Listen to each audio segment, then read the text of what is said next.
To the channel. Do you know, if you were to guess, how much total money per year goes into U.S. nonprofits per year? Total revenue per year, money that comes in. What do you think that number is? That number is roughly $2.68 trillion as of 2020, which means it's probably around $3 trillion. If you look at this chart, you'll notice what's happening every year from 98 till today. So you may say, Pat, where are you going with this? Who cares about nonprofits? Where do they get their money from? Who gives them the money? You may be thinking it's average billionaires, rich people, regular people giving money, churches, all. That's what it is, right? Well, let's see. When you look at the numbers, according to 2023 reports from Urban Institute, government agencies contributed 29% of nonprofit revenue in 2022. Let me see it again. Government agencies, 29% in 2022. Why are government agencies putting money into nonprofits? And who is starting nonprofits like the Clinton Foundation? Are you seeing like that kind of stuff and people put money into it and then there's side favors, but you can kind of funnel the money through and kind of owe the favors, and you can be, you're really saying they're doing that? Yes, 29%. And if you go a little bit deeper, that number is around $880 billion as of 2020. Okay, so that's that part. Stay with me here. So again, it's important to know this because when you think about USAID, we think about 0.2% of the federal budget. It's only $40 to $70 billion and a smart part of the NGO boom. This is an NGO boom. Oh my God, we should start our own NGO because we get money from the US government. When you think about this chart from Statista, this shows changes in the number of non-governmental organizations with consultative status with ECOSOC from 48 to 2010. In 1948, we only had 40. Then it went to 180, then 724, now 3382 as of 2010. If you look at this chart, it tells you it is so popular today to start an NGO. Why? If 29% of the money is coming to you and they're not really that worried what you do with the money, the level of accountability isn't that high. Oh my God, we found an incredible loophole to get money from the government, do whatever we want to do. And then when we break down the federal budget, this is what we notice. Let's continue on the wasted expenditure. You'll notice 24% goes to health insurance, 21% Social Security, 13% defense, 13% is interest on debt, 8% benefits for veterans and federal retirees, 7% economic security program, 5 is education, and the rest falls under transportation, natural resources, agriculture, science, medical, law enforcement, international, and all other. Over the last 20 years, fiscal years, it has had an estimated $2.7 trillion in what? Improper payment. $2.7 trillion in improper payments? Yes. What does it look like every year? This is what it looks like of improper payments. 2003, it was $35 billion in improper payments. Last year was $235 in proper payments. 2 years ago was 281, record-breaking years, back to back to back in improper payments. And if we break that down by different areas of improper payments, under Medicare, it's $51 billion of improper payments. Where did they go? We don't know. Medicaid, $50.3 billion. Federal Pandemic Unemployment Assistance, $43 billion improper payments. You paid for it, by the way. Earned Income Tax Credit, $22 billion. Paycheck Protection Programs, loan forgiveness, another $19 billion improper payments. And all of the programs, another $50 billion in improper payments. So this continues. Then we hear these stories of the Pentagon, okay? Pentagon racks up $35 trillion in accounting changes in 1 year, and they cannot account for 63% of $4 trillion of assets. DOD regularly buys parts and equipment it does not need because it can't keep track of parts and equipment it already owns. So they've already bought so many different things. They don't even know who's taking care of it. Like, we have a lot of equipment, right? Imagine somebody has to sit there and write down all the cameras we have, the lenses we have, the equipment we have. They're not even keeping track of it. So they keep buying stuff. They don't even know what they have in their inventory. Think about how crazy that is. Again, you and I are paying for it. The Pentagon has failed. Pentagon started doing audits 7 years ago. They have never once passed one. And even in April of 2023, Jon Stewart is interviewing a lady on C-SPAN. I think it is C-SPAN. Maybe it is C-SPAN. You got to see it. Saying, hey, how is it that you guys are failing audits? And she says, well, what you don't know is there's a big difference between, first of all, instead of me acting it out because you may think we're exaggerating, I just want you to watch this clip with Jon Stewart. Jon Stewart cannot believe what this lady is saying. Watch this clip for yourself. A lot of waste, fraud, and abuse.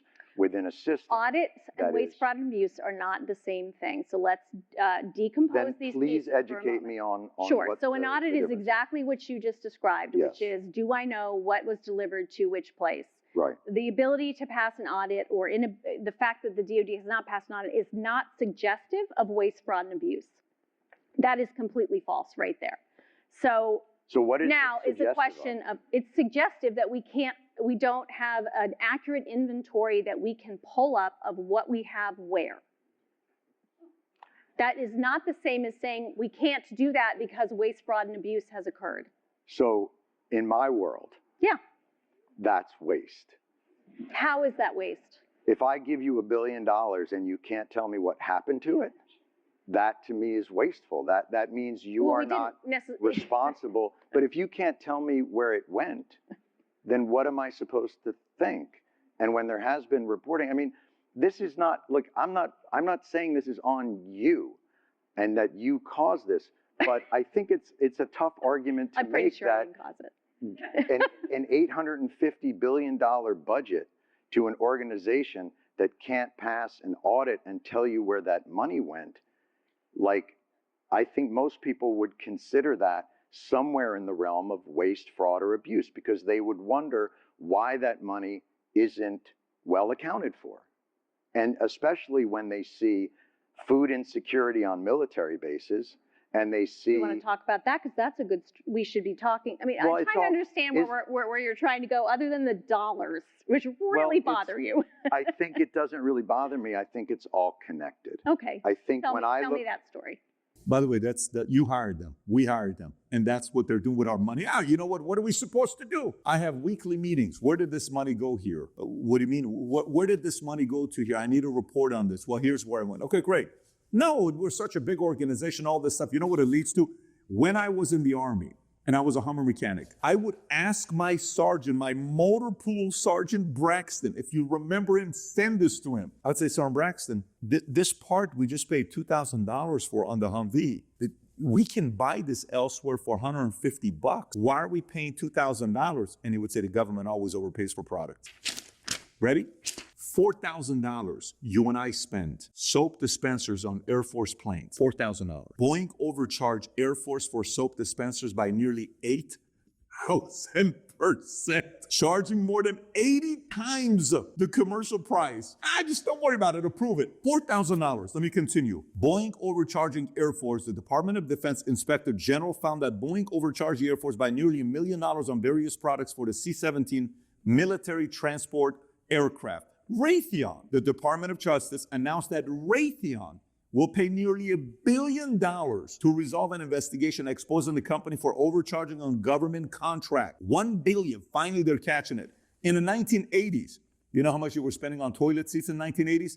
$640 for toilet seats. This better be Maradona's golden toilet seat that we're talking about, but no, it wasn't golden. $7,600 for a coffee maker that the Air Force spent designed for certain aircraft, disappearing $21 trillion from 1998 to 2015 in unsupported accounting adjustments were found in the Department of Defense books, far exceeding the entire annual U.S. GDP. Let me say that one more time so you don't think I made a mistake. $21 trillion between 98 and 2015. 17 years, $21 trillion. The $2 billion zombie program. Pentagon continued to fund a $2 billion satellite program for years after it had already been canceled. It's been canceled, but they keep spending $2 billion. $1,280 paper clips, not made out of gold, not made out of platinum, regular paper clips. You and I are paying $1,280 for it. This is again the Pentagon. The F-35 fighter jet fiasco cost over $1.7 trillion, making it the most expensive weapon system ever. What the hell do you need to spend $1.7 trillion? Despite this, the aircraft has been plagued with issues from software bugs to parts shortages. The invisible buildings, the Pentagon spent millions on constructing buildings in Afghanistan that were never used or were built in areas where they served no purpose. $300,000 camouflage that didn't work. Pentagon paid the NFL for patriotism $6.8 million. At least this is a little bit of, hey, sell their dream about what it is to be a soldier here. Sell us how awesome the country is. I get that part, $6.8 million, but I don't get all the other stuff that we're talking about here. And by the way, when you talk about this stuff, The Beltway bandits. You know what we found? You ever heard of Booz Allen Hamilton? And you hear about, did you know that Snowden, I don't know which one of these names used to work at Booz Allen Hamilton. Did you know John McAfee, I think, worked at Booz Allen Hamilton? Like if you worked at this consulting firm, it's amazing, right? Do you know out of their revenue every year, say they do 10 billion a year, you know what percentage of their revenue comes from the government? Contracts, you ready? Not 5%, not 10%, not 20%, 97% is all coming from the US government. That means Booz Allen Hamilton, without the government contracts, they rely on the government. You ever heard of Lockheed Martin? What percentage do you think is coming from government contracts? 99%. Raytheon did a little bit better. They're at 48% in 2022, and in 2024, they were 53.3%, which means they have some business they're doing outside of the government. All right, next one is Medicare and Medicaid, which is 25%. If you look at this chart from 1970 till today, we went from $7.5 billion to now $1 trillion, and it's just grown exponentially. And by the way, to simplify the whole thing, Medicare is for old people, like my dad. Medicaid is for poor people. But if you look at Medicaid and Medicare, guess what you notice? Both of them are climbing. The charts are right next to each other. I'm sure you see this, but let's see if they got anything going on here. So this is why DOGE is on fire. This is why so many people are excited to see what DOGE is going to be doing. And DOGE Aid search Medicare agency payment system for fraud. And while they're doing this, a judge is like, wait a minute, we're not going to give you access to any of this stuff so you can see what fraud we're doing or wasted expenditure we have. Judge name Engelmeyer is like, no, I'm not going to let you go through, but unfortunately, there's nothing you can do about it. They're going to get access to this stuff eventually. You want to find out what kind of wasted expenditure we've had with Medicaid and Medicare in the past? Let me give it to you. $1.3 billion healthcare fraud scheme in 2016. Philip S. Forms, owner of more than 20 assisted living facilities, was involved in a scheme that resulted in $1.3 billion in fraudulent claims in Medicare and Medicaid. He was convicted in 2019 for paying and receiving kickbacks and bribes, making him one of the largest healthcare frauds in U.S. history. Another $900 million chemotherapy fraud in 2013. Another $450 million kickback and price fixing settlement in 2024. Another $68 million Medicaid home care fraud in 2024. This was a 2 Brooklyn-based adult daycare business, defrauded New Yorkers. Medicaid home care program of $68 million. Another $13 million pharmacy fraud scam. Another $20 million genetic.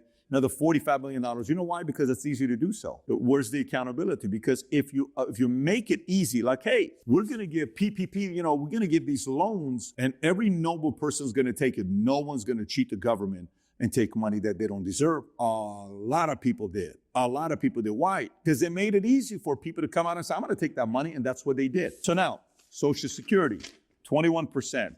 When you think about 21% that goes to Social Security, what do you think about? You think about, well, Social Security, this is for the money that's paid for folks that are maybe boomers, retired. That's who we're talking about, right? Not necessarily. If you think about Social Security spending, look where it's at from 40 till today. A story came out, 85% of people don't want to touch Social Security and do anything to it. They're frightened of it. You know why? Because we've been relying on this. And if you look at the bottom chart, you'll notice one thing here. Of the expenditure that we have, the spending, the blue is what actually goes to the old folks that are retiring. And what I'm about to tell you right now, folks, you've read this when you get your Social Security letter that comes out every year. This thing's going to run out here very soon. Well, guess what? We're only a few years away. Social Security Board of Trustees projects that the OASI trust fund will become insolvent in 2033, only 8 years away. Upon insolvency, the program would only be able to pay approximately 77% of scheduled benefits, leading to a potential 23% in reduction benefits for recipients. This is going to be one of the biggest topics of discussion in 2032 election.